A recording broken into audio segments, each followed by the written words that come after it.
But next, there are fears that tens of thousands of children and young people in our region are losing access to grassroots sport as the cost of living crisis hits our local clubs.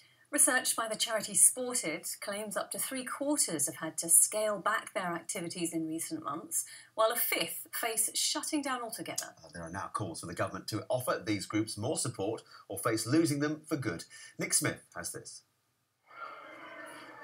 When it comes to developing a lifetime love of sport and keeping it, for many of us it all starts in a place like this. This community centre in Basildon has a programme which offers local kids a range of sports and activities, often free at the point of use. But as bills and other costs keep rising, that's becoming harder to achieve. We're kind of worried really that our funding will carry on. That's always something that's constant for us, that we're able to do what we do in the community.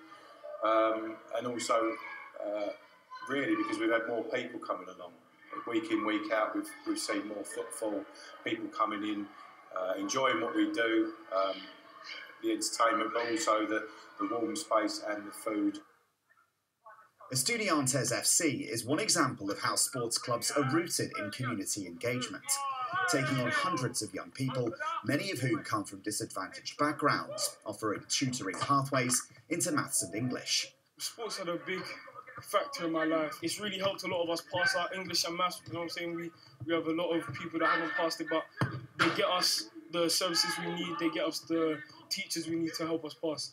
It helps me so much to make friends, as I was new here, and as soon as I came in the team, I knew all people, and it helps me a lot with a relationship with people.